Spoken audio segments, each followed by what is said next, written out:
For 5 years, the world believed I had vanished.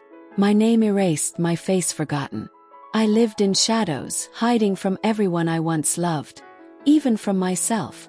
But what no one knew was that every day in exile, I was building something they could never imagine. When I returned, I wasn't the broken girl who disappeared. I was stronger, sharper, untouchable.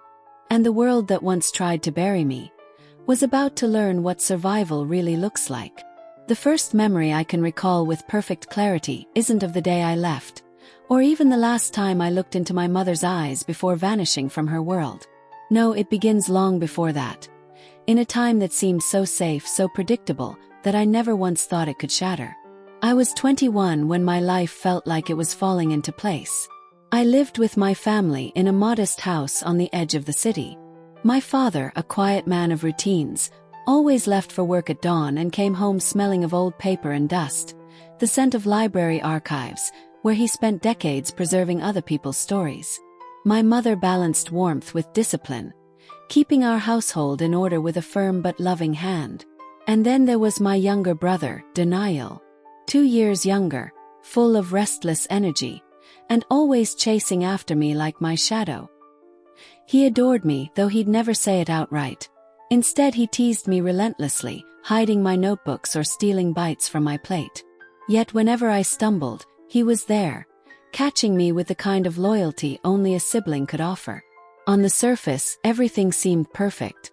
Dinners were noisy, filled with laughter and small arguments about who left the bathroom light on again. My friends envied me for my stable family, for how grounded my life looked from the outside. And maybe for a while I believed them. But stability can be deceptive. It can mask the quiet fault lines forming beneath the surface. I had dreams, bigger than the walls of our home. I wanted to write stories, books, anything that would outlive me. I scribbled late at night, pages filled with half-finished plots, characters who fought against chains, heroines who clawed their way out of the dark. My father would smile when he saw me writing, but there was always a trace of worry in his eyes, as though he doubted this dream could carry me into a secure future. "You're smart," he'd say, "but the world doesn't reward dreamers the way it should." I brushed it off, confident that I could prove him wrong. Around me, life went on with comforting normalcy. College classes, friends who called me out for coffee, the soft hum of belonging. Yet, even in those golden days, small cracks whispered warnings I didn't understand. For one, Daniel had grown more distant. He wasn't the brother who trailed after me anymore. He spent hours on his phone, sneaking out late at night, brushing me off when I asked where he'd been. His eyes, once filled with uncomplicated loyalty, now carried secrets. Then there was my closest friend, Syra. Beautiful, sharp-tongued, and effortlessly magnetic. We had grown up together, inseparable through childhood, and though I trusted her like my own blood, there were moments when her laughter sounded just a little too forced, when her compliments carried an edge that stung. "You're lucky, you know," she said once, her smile tight. "Your life's so put together. Some of us don't have that luxury." I had laughed, brushing it off, but her words stayed with me. Life looked ordinary, even enviable, but beneath the surface, something restless stirred. Something was waiting to erupt. And it did, on the night of my 22nd birthday. It was supposed to be simple. A family dinner, a cake my mother baked, Daniel sneaking in with candles that kept blowing out, laughter filling the kitchen until my cheeks ached. For one perfect moment, surrounded by the people I loved, I thought, this is it. This is happiness. But then I caught Syra watching me across the table, her eyes unreadable, her smile too sharp. Daniel's phone buzzed, and he slipped away, muttering something about a call. My father raised his glass for a toast, but I felt it. A shift in the air, subtle yet undeniable. Something was about to break. The morning after my 22nd birthday, I woke to the smell of cardamom tea drifting from the kitchen. My mother's voice hummed softly, a tune I had heard since childhood. Should have felt comforting, grounding. Instead, I lay in bed with a strange heaviness in my chest, replaying Syra's too sharp smile and Daniel's sudden departure from the table. I shook it off. Don't read into it. You're imagining things. But the universe has a way of whispering louder when you try to ignore it. That week, the air in our house seemed different. Denial had grown restless. His excuses became more frequent. Group projects, late-night study sessions, friends who needed him. But I knew my brother. He wasn't lying with the same clumsy honesty of a child sneaking out. No, these lies were clean, practiced, polished. He was hiding something. Once, I caught him in the hallway, shoving something quickly into his pocket. Our eyes met, and for a heartbeat, I thought he'd tell me. But instead, he forced a smile and said, "You worry too much." Stung more than I admitted. He had always told me everything. Saira too seemed changed. We still met after classes, still sat at our favorite cafe with chipped blue mugs and steaming cups of coffee, but there was an edge to her laughter I couldn't ignore. She asked questions that weren't really questions. "So, your father still lets you write all night instead of focusing on your career?" she'd say with a smirk. Or, "You know, not everyone has a brother who'd do anything for them." The words sounded casual, but underneath them was something jagged. "Why are you saying that?" I asked once, half teasing, half serious. She only shrugged, eyes glittering. "Just thinking out loud." I told myself I was imagining it. But deep down, unease pooled in my stomach. Still, life went on. Days melted into weeks, the rhythm of normalcy pulling me along. Assignments, errands, late-night scribbles in my notebook where I poured out dreams I didn't dare speak aloud. My parents still believed in the fragile illusion of peace, unaware of the undercurrents tugging at our family. But the signs kept building. One night, I went into Denial's room to borrow a charger. He wasn't home, and the place was unusually tidy, too tidy. The desk was bare, but a corner of paper peeked out from under his mattress. I hesitated, torn between respecting his privacy and the gnawing suspicion clawing at me. Finally, curiosity won. I pulled out a stack of envelopes. They were sealed, with no addresses written on them, but each carried my brother's handwriting. I didn't open them. My hands shook as I slid them back, my heart racing. What was Denial involved in? Who were those letters meant for? That night I barely slept. And then there was Saira again. She had been coming over more often, slipping seamlessly into our family dinners, laughing with my mother, making my father shake his head in amusement. But when her eyes lingered on Denial, I saw something that froze me, a flicker of hunger. It was subtle, a look that lasted only a second, but it was enough. No, I told myself, not Saira, not Denial. But doubt had already taken root. The moment that sealed it came a few weeks later. I was leaving campus when I saw them, Denial and Saira, standing too close under the shadow of a tree near the gates. She was laughing, not her sharp-edged laugh, but the one she used when she wanted to be adored. Denial was looking at her like she was the only person in the world. They didn't see me. I stood frozen, watching as she touched his arm lightly, as he leaned closer. My chest burned. It wasn't just betrayal I felt. It was something heavier, more complicated. My brother, my best friend, the two people I trusted most in the world. Together in secret. I walked away before they could see me, but the image seared itself into my memory. That night, I sat at my desk, my pen hovering uselessly over paper. I wanted to write, to scream onto the page, but the words wouldn't come. All I could hear was Saira's laughter. All I could see was Denial's gaze. The world I thought was unshakable had shifted. Something was already breaking. The days after I saw them together blurred into a haze of silence. I didn't confront Denial, not yet. I didn't confront Saira either. Instead, I carried the weight like a stone pressed against my ribs, every breath a reminder of what I had witnessed.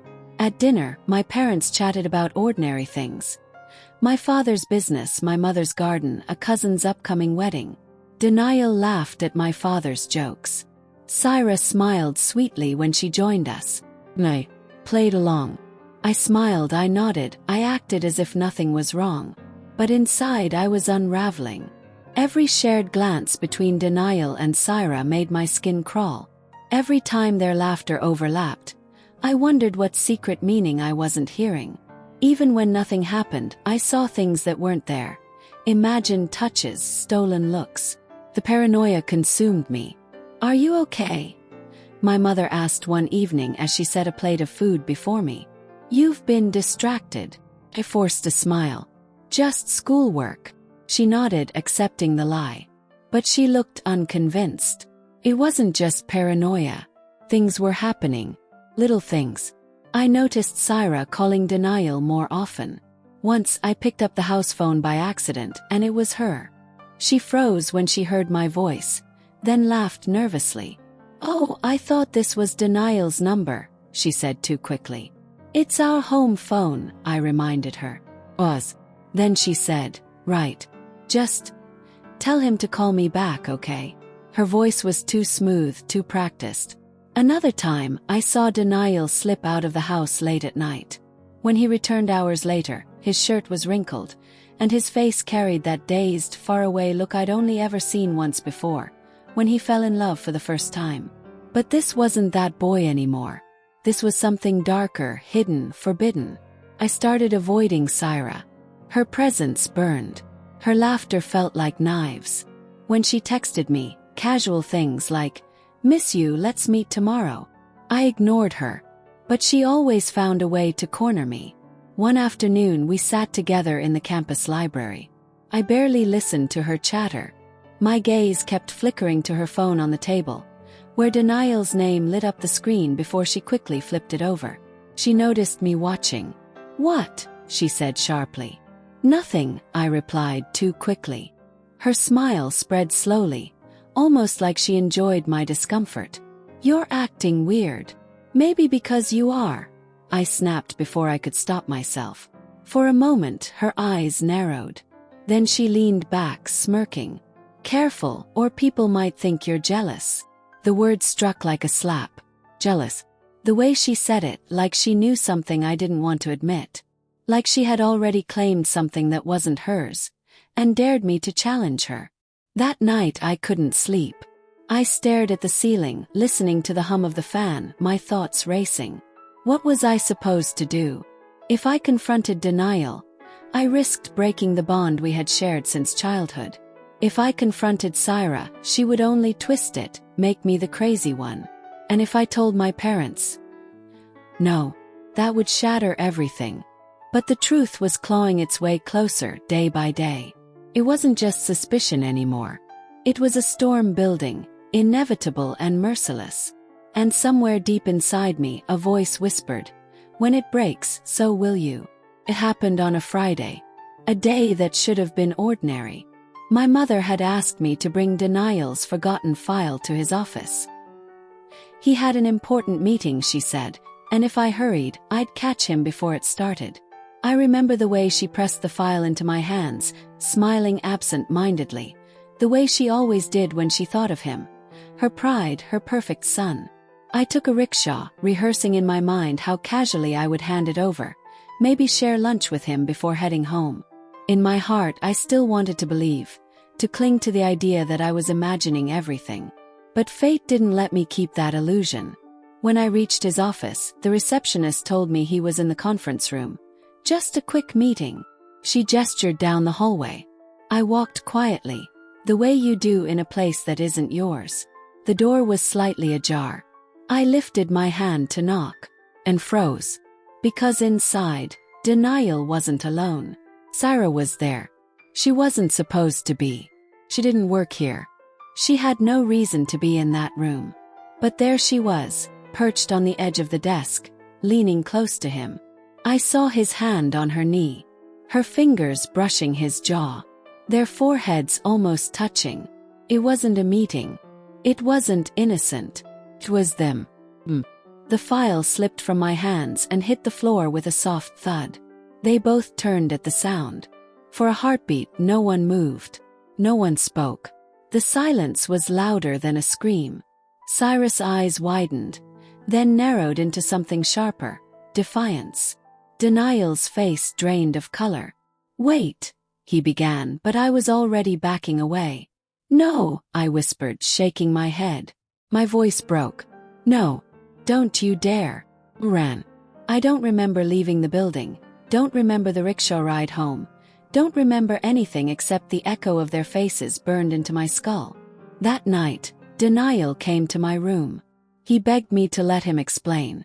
There's nothing to explain, I spat. My hands trembled, but my voice was ice. You loved me first. You promised me forever. And now her. He tried to reach for me. I shoved him back. Syra called me the next day. Her tone was calm, too calm. You weren't supposed to see that, she said. But maybe it's better this way. You'll learn to accept it.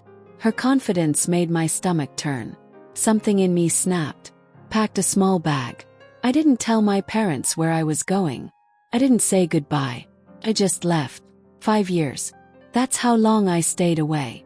5 years of hiding, rebuilding, remaking myself into someone stronger, harder, untouchable. Because if Denial and Syra thought I would disappear quietly, they were wrong. I wasn't gone. I was waiting. I didn't just leave my house that night. I left my entire life behind. When I boarded the late-night bus out of the city, I carried nothing except a duffel bag with 2 dresses, a little cash, and the ghost of a love I once believed in. My phone buzzed with messages. Denial, Syra, my mother, even my father. But I couldn't bear to look. It was easier to cut the cord in one motion. Block the numbers. Smash the SIM card. Erase myself. For weeks I lived like a shadow. A rented room in a nameless town, where no one asked questions and I offered no answers. Every night I lay awake, hearing Syra's voice in my head. You'll learn to accept it. Well, I would never accept it. At first my grief was a storm. Violent, messy, endless. I cried until my body ached, screamed into pillows until my throat burned, tore at my own skin just to feel something other than betrayal. But grief, like all storms, passes. And when it did, what was left was harder, sharper. Cold, simmering anger. I replayed every moment with them, searching for the cracks I missed. The late-night calls Denial brushed off. The way Syra avoided my eyes sometimes when we laughed. The moments I thought were nothing, now I knew they were everything. It wasn't just the affair. It was the lies. The layers of deception. The way they built their happiness out of the ruins of mine. That was the part one couldn't forgive. And somewhere in that hollow emptiness, a seed was planted. Not forgiveness. Not healing. Revenge. First, it scared me, the things I thought about. The fantasies of watching their world burn the way they burned mine. I told myself it was just imagination, a coping mechanism. But imagination became planning. Planning became obsession. And obsession kept me alive. Time is cruel, but it is also merciful.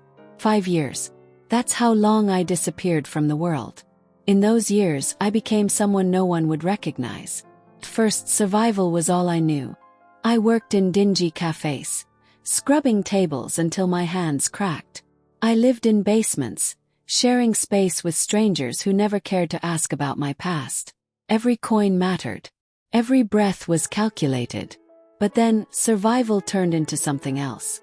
I realized I couldn't live as a shadow forever. So I reinvented myself. I dyed my hair, changed my name, took jobs that taught me skills I never thought I'd need. Bookkeeping, data entry, small legal loopholes. I learned how businesses moved money, how secrets were hidden on paper, how reputations could be destroyed with just the right push. And slowly, the girl who once believed in love died. In her place, I built a woman who was sharper, colder, and smarter than the one Denial and Syra betrayed. Still, there were nights when I faltered. I'd see couples laughing in the park and wonder what it would feel like to trust again. I'd watch families gathering in restaurants and ache for the warmth of mine. But then, the memory of that day would return. Their whispers, their betrayal, their shamelessness, and the ache would vanish, replaced with steel. 5 years. That's how long it took for me to be ready. Because one morning I saw their names again, Denial and Syra, in an article online. They weren't just married. They were thriving. Syra was now a respected business consultant. Denial had risen in his company, wealthy, smiling, Everything I once dreamed we'd build together. And the world celebrated them as if they were perfect. That was the moment something inside me snapped. I realized revenge wasn't just an idea anymore. It wasn't just a dark fantasy I played with in my loneliness. It was a necessity. They had stolen my life, my love, my family. Now it was time for me to steal theirs.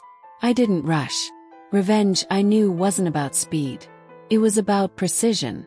The first thing I did was study them, Denial and Syra, as if they were case files.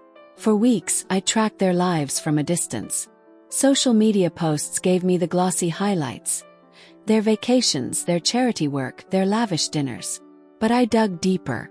Using skills I'd honed in those hidden years, I slipped into digital cracks, public records, business filings. Quietly, I pieced together their empire. And soon, the cracks in their perfect life appeared. Syra's consultancy was fragile, built on borrowed credibility. One bad scandal could break her image. Denial, though wealthy, was tied to risky investments. One wrong rumor, one broken deal could topple him. I wrote everything down in a leather-bound journal, the kind no one would dare question if they saw. To others it looked like simple notes. But to me it was a map, a blueprint of their destruction. Still there was danger. The more I lingered near them, the greater the chance of being recognized. Though 5 years had changed me, my eyes, my voice, could still betray me. Every time I stepped close to their world, passing by Denial's office, standing outside Syra's conferences, my heart pounded with a single fear. What if someone notices me? What if they realize I'm still alive, still watching? That fear made me sharper, cautious, invisible. But fear also fed the thrill. The nights I couldn't sleep, I'd imagine Denial's face when the foundation of his career collapsed. I'd picture Syra's smile shattering when her carefully built reputation crumbled. The thought kept me alive. And then, I made my first move. It was small, subtle, almost unnoticeable. I leaked a rumor about Denial's company to a competitor. Just a whisper, but enough to unsettle a major client. Within weeks I saw the effect. The client backed out of a deal. Denial's company scrambled to cover the loss. The dominoes had begun to fall. And standing in the shadows, I felt something I hadn't felt in years. Power. But the deeper I went, the clearer the risk became. One wrong step, one trace back to me. And not only would my plan collapse, but I'd lose everything all over again. Still, the taste of their unraveling was addictive. I couldn't stop now. I wouldn't stop. The rumor I planted had been meant as a test, a single crack in Denial's world. But cracks spread faster than I expected. Within a month, whispers about his company had spread beyond one competitor. Suddenly, investors were nervous. Partners started pulling back.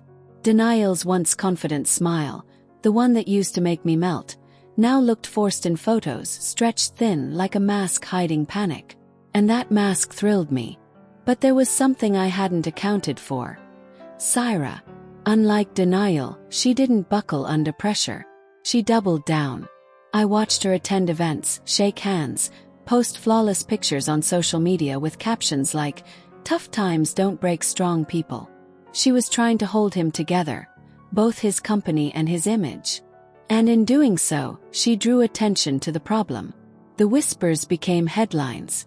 I hadn't meant for it to grow this big, this fast. The night I saw Denial leaving a late meeting, his jaw clenched, his tie loosened, his eyes hollow, I should have felt satisfied. But instead I felt a strange unease. What if he suspected? What if Syra did? They didn't know it was me. They couldn't. But paranoia began to eat at me. Every time someone looked at me too long in a cafe, every time footsteps echoed behind me at night, my mind screamed, "They found out. They know it's you." Still the plan pressed forward. I took my second step, slipping false documents into a trusted journalist's hands. Not lies, just carefully selected truths Denial wanted buried. Questionable deals. A partnership that ended ugly. The article exploded. And just like that, Denial's flawless reputation was stained. His company's shares plummeted. His name, once spoken with admiration, now carried a shadow. But I didn't feel triumph. Not fully. Because when I saw his face in the newspaper, I didn't just see a man unraveling. I saw the boy who once swore he'd protect me. The boy who whispered promises under starlight. The boy I gave everything to. For a moment, I almost folded. Almost. But then, I remembered the night he betrayed me. The lies. The way he looked at me as if I was disposable. And the fire inside reignited. Still something was shifting. For the first time, I realized this wasn't just revenge. It was war. And in war, casualties are never clean. The first blows had landed harder than I ever expected. But they weren't enough. Rumors could ruin his reputation. Articles could bleed his company dry. But I wanted more. I wanted denial to feel what I felt, to look around and realize that the life he built was crumbling because of a truth he thought he could bury. So I made my boldest move yet. Through a carefully forged email trail, I exposed his secret overseas account, money siphoned quietly, hidden under layers of shell companies. I sent it to regulators, to journalists, to competitors who had once worshipped his power. The fallout was immediate. Raids, investigations, public humiliation, denial once untouchable, now dragged into the mud. And Syra. Oh, Syra. The perfect wife who smiled through his scandals, who played the role of loyal partner while the world cracked beneath them. She broke first. The media found photos of her in tears, her hand shielding her face as cameras swarmed. The whispers that once idolized her now mocked her. How much did she know? Was she part of it? For a fleeting second I felt pity. Then it passed. Because pity never came my way when they destroyed me. But even as I watched their empire collapse, the gnawing thought refused to leave me. What if someone finds out it was me? I'd taken too many risks. Burner phones, encrypted files, late-night meetings with people I should never have trusted. One mistake, and everything I'd done would backfire. I'd be branded not as a woman wronged, but as a criminal. The paranoia clawed deeper. Every call felt tapped. Every glance felt suspicious. Every shadow looked like it was following me. And yet, I couldn't stop. The seed of revenge had grown into a tree with roots too deep to pull out. One night, while watching the news replay Denial's downfall, I caught sight of myself in the reflection of the TV screen. My eyes were sharp, almost unrecognizable. My lips curved into a smile I didn't trust. I had become something else. Someone else. And for the first time, I realized this wasn't just about punishing Denial anymore. This was about proving that no one, not even him, could erase me. The first moves had been played. The world was watching. And I was ready to deliver the final strike. The one that would either set me free or destroy me completely. The night of the gala felt like the end of a long play. Velvet gowns, sparkling chandeliers, cameras flashing like lightning. Denial loved nights like these. Nights where people bowed their heads and whispered his name as if it carried weight carved from gold. Except this time, it wasn't worship waiting for him. It was the execution I'd planned. I stood at the back of the ballroom, invisible in a sea of glittering faces. My heart beat so loud it drowned the orchestra's violins. In my hand, a small USB drive. One click away from ending him in front of everyone who mattered. The screen behind the stage flickered, ready for Denial's speech. He stepped into the spotlight. Immaculate as always, smile sharp, voice dripping with charm. Tonight, he began, we celebrate not just success, but the power of trust, of vision. My fingers clenched tighter around the drive. Trust. That word twisted like a knife. I slipped away, up the side staircase, into the control booth. The technician barely looked at me when I whispered. Boss said run this instead. Last minute. He shrugged, plugged in the drive. Easy. Too easy. Back in the ballroom, Denial raised his glass. To loyalty. To legacy. The lights dimmed. The screen behind him lit up. Not with the slideshow he'd prepared, but with mine. First, the offshore accounts. His name on hidden transfers. Secret files stamped confidential flashing in giant letters across the hall. Gasps rippled. Phones shot up recording live streaming. Then the affair. Images of him with her. The girl he thought no one knew about. His hand on her waist. Her lips against his. The room turned into an echo chamber of whispers. Denial froze. His mask cracked. This is fake, he snapped into the microphone, but his voice betrayed the tremor. And then I stepped forward. From the shadows, every eye turned to me. For the first time I wasn't hiding. It's not fake, I said, my voice steady, sharp as glass. You lied to everyone. To her. To me. The cameras swung toward me, capturing every word. Denial's face darkened. You, he hissed, low enough for only me to hear. What the hell have you done? Just leveled the scales, I said. His wife, Syra, stood at the front, pale, trembling. Her eyes darted between us, between the evidence on the screen and the man she thought she knew. Is it true? She whispered. Her voice broke. Tell me it's not true, Denial. He reached for her hand. Syra, listen. She pulled back as if burned. The crowd erupted, half in shock, half in hungry curiosity. And then I said it, the line I'd been saving. You destroyed me. You thought no one would believe me. Tonight the world believes everything. Silence. Then chaos. Reporters pushed forward. Guests whispered in feverish excitement. Denial's empire, built on silence and shadows, lay shattered in the light. He turned to me, his face stripped of charm. You think you've won. I met his stare, unflinching. No, I've ended you. The room was no longer a gala. It was a battlefield. Guests whispered, their voices slicing through the air like blades. Did you see those accounts? She's not lying, look at the dates. And the affair. God, the humiliation. Flashes from cameras lit up Denial's face, catching every twitch of rage, every flicker of panic. He tried to gather himself, lifting the microphone again. His voice hoarse but still carrying that old arrogance. Ladies and gentlemen, these are lies. Manipulations. His hand shot toward me, shaking.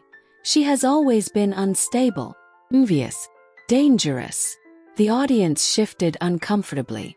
Some frowned, others sneered. But no one clapped. No one believed him.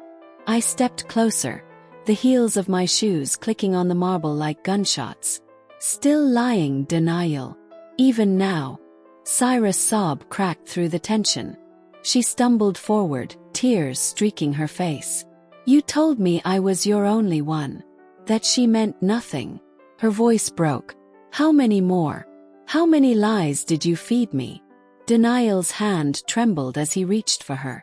Syra, please listen. I did it all for us. For our future. You don't understand. She wrenched her hand away before he could touch her. The crowd gasped, and in that single gesture, his last mask shattered.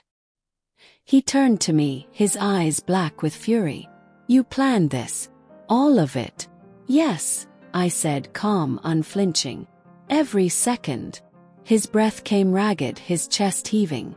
Do you have any idea what you've done? You've destroyed everything. I tilted my head, watching him unravel. No, Denial. You did that. I just pulled back the curtain. The screen behind us kept cycling through files, images, proof upon proof. Every damning secret laid bare. The whispers grew louder, morphing into judgment. He's finished. No coming back from this. I knew he was too perfect. Security moved toward the stage, uncertain who they were supposed to protect. Denial shoved one of them back, his voice cracking with desperation. Get that off the screen. Now. But it was too late. The damage was done. Syra stood frozen at the edge of the stage, her face drained of life. When she finally spoke, it was like a knife sliding between his ribs. I want you out of my life. The ballroom went silent. Her words echoed louder than any proof on the screen. Denial staggered back as though she had struck him. His lips parted, searching for a defense, but none came. I stepped forward, my voice cutting clean and final. You took everything from me. Tonight I took everything from you. He lunged then, not with fists but with words, a desperate roar that carried across the ballroom. You'll regret this. You'll regret ever crossing me. But the threat rang hollow, swallowed by the weight of his downfall. Reporters surged forward, microphones in hand, cameras flashing relentlessly. His empire, his reputation, his lies, all devoured in real time. And through it all, I stood still, calm in the storm I had unleashed. The revenge wasn't just complete. It was public. And there was no undoing it. The gala crumbled into chaos. Reporters swarming, guests rushing for the exits, denial shouting hollow denials that drowned under the roar of voices. I slipped out the side, knowing he would follow. And he did. The service corridor was dim, silent compared to the ballroom's hysteria. My heels echoed as I walked, steady, purposeful. Then, the sound of footsteps pounding behind me. Stop! Denial's voice, raw, shredded. Turn slowly. He stood at the far end of the corridor, tie undone, sweat slicking his temples. For the first time, he didn't look untouchable. He looked cornered. You think this is over? He spat, stalking closer. His hands shook, his face twisted in fury. You humiliated me. In front of everyone. I tilted my head, calm even as my pulse thundered. No, Denial. You humiliated yourself. I just gave the world a front row seat. He slammed his fist against the wall, the sound cracking through the narrow hall. You ruined me. You ruined everything I built. I stepped closer, my voice dropping into a razor whisper. You built it on lies, on betrayal, and you thought no one would ever catch you. His laugh was jagged, unhinged. And what about you? You think you're better than me. You were the secret. You let me have you. You loved me. For a moment the words stung because they were true. Once I had loved him. Once I had believed every lie. But that love was dead now, buried under years of deceit. Yes, I said, steel in my voice. I loved you. And you made me hate myself for it. His jaw clenched, his eyes blazing with something between rage and desperation. You'll regret this. You'll regret turning on me. I took one last step, standing inches from him, so close I could see the sweat trembling on his brow. No, Denial. The only thing I regret is not ending you sooner. Silence. Heavy, suffocating. For the first time he didn't have a comeback. No lie. No charm. Just a broken man staring at the ruins of his empire. He sank back against the wall, his chest heaving. His eyes glistened, but whether from anger or the sting of truth, I couldn't tell. I leaned in, my final words cutting clean through the dark. Your secrets were your kingdom. Tonight, I burned it to the ground. Then I turned and walked away, leaving him in the shadows he had always belonged to. When I stepped back into the ballroom, the chaos had reached its peak. Reporters shouted over one another. Flashes lit the room like a thunderstorm, and guests huddled in corners whispering with wide eyes. And then he appeared. Denial. Stumbling out of the same service door I had left him in. His shirt half untucked, his tie dangling like a noose. The perfect image he had always maintained, immaculate, untouchable, was gone. He tried to straighten himself to wear the mask one last time, but the cracks were too deep. The audience saw it. They smelled his weakness. The crowd parted as he staggered toward the podium again. The microphone screeched as he grabbed it with trembling hands. Listen to me. His voice broke through the chaos, desperate. I am not what she says I am. These files, these lies, they're nothing. You all know me. But the crowd didn't nod, didn't clap. Instead, a wave of murmurs swept through them, colder, sharper than before. A reporter shouted, "Is it true you stole millions through fake accounts?" Another voice cut in. "Were you having an affair while engaged to Syra?" His face twisted with every question, every light. No, denial roared, his voice cracking. I am a victim here. She. He jabbed a finger toward me, his hand shaking. Tis the liar. She's always been obsessed with me. The room gasped. Some people turned their eyes to me, searching for cracks in my composure. I didn't move. I didn't flinch. Instead, I lifted my chin and met his gaze, calm and unshaken. The very picture of control, the opposite of him. That contrast was enough. The whispers turned venomous, directed at him, not me. Pathetic. Desperate. Look at him. Syra rose from her seat then, her body trembling but her voice steady enough to slice the silence. I believed you, she said, her words like ice. And all you gave me were lies. Gasps swept the room. Denial's eyes widened, the betrayal cutting deeper than any proof I had displayed. Syra, please, you know I love you. I did everything for you. She shook her head slowly, tears spilling but her voice unshaken. No. You only ever did everything for yourself. A final blow. Delivered not by me, but by the woman he thought he still owned. The audience erupted. Some shouted, others left in disgust. Reporters swarmed forward, microphones nearly shoved into his face, demanding answers he didn't have. Denial froze. For the first time in his life, words failed him. I took a step forward, just enough so he could see me through the storm.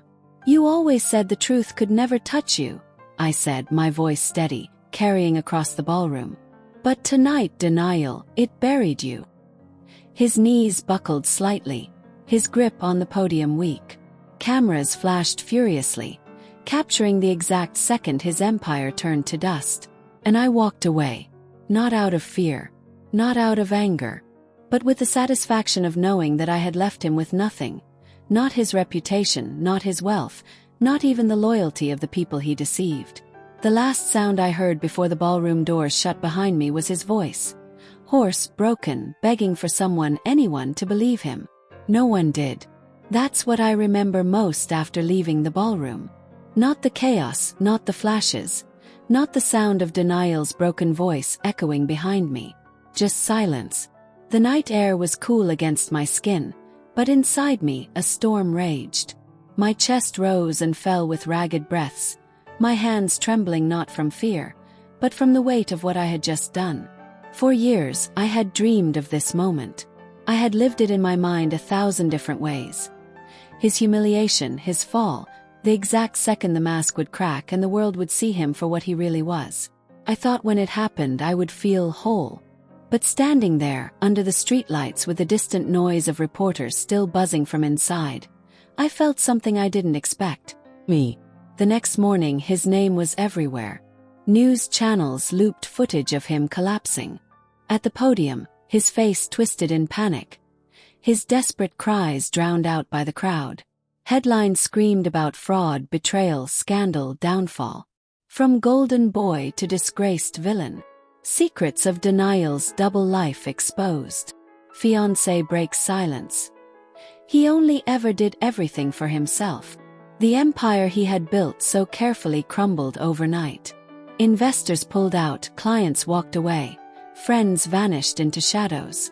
Even his own family, the ones who once praised him as untouchable, released cold statements distancing themselves.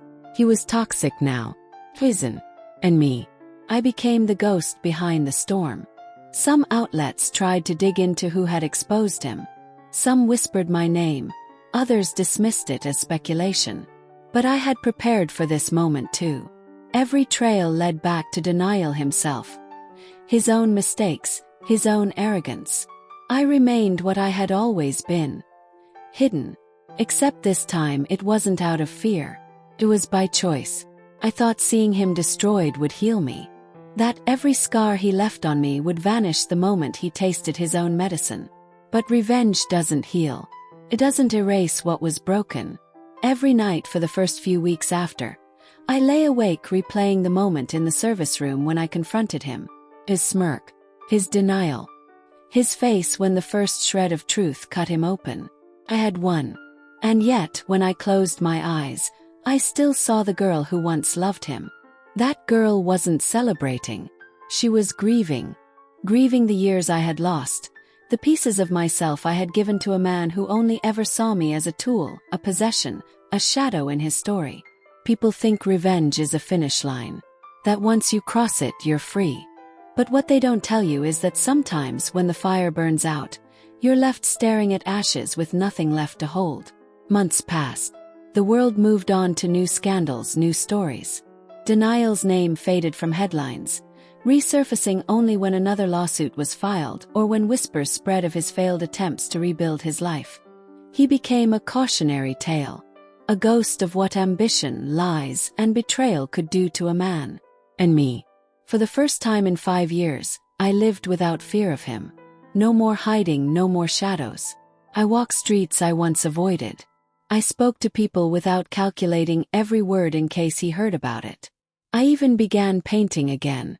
Something I had abandoned long ago because he once told me my art was a waste of time. The brush in my hand felt like breathing after years underwater. Freedom, it turned out, wasn't loud. It was quiet. Gentle. It was sipping coffee in the morning without checking over my shoulder. It was smiling at strangers. It was sleeping through the night without dreams of him finding me. And yet, freedom carried its own weight. Because with it came the question I couldn't escape. Who am I now without him? There's a strange kind of loneliness that comes after revenge.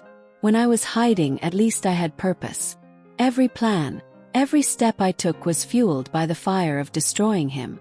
That fire kept me alive, gave me strength, gave me reason. But once it was done, once the fire burned out, I was left standing in the quiet, wondering if I had become someone defined only by what I had destroyed. I had punished him. But what about me? What had I gained, other than silence and scars? Sometimes I thought about confronting him one last time. Not with anger, not with venom, but to ask him the question that still haunted me. Did you ever love me, even for a second? But I knew the answer. And even if he said yes, it would only ever be another lie. One evening, nearly a year later, I heard he had left the city. Broken, bankrupt, abandoned. Some said he was in hiding, others that he was drinking himself into oblivion in some rented room. For a long time, I wrestled with what I felt when I heard that. Relief, satisfaction, pity, maybe all of them. But mostly I felt distance. For the first time, denial was no longer a part of my story. He was a past chapter, written and closed. Whatever happened to him now didn't belong to me anymore. And that realization, not the revenge, not the destruction, was what finally set me free. Revenge gave me what I wanted. Justice, exposure, the satisfaction of seeing him stripped bare before the world.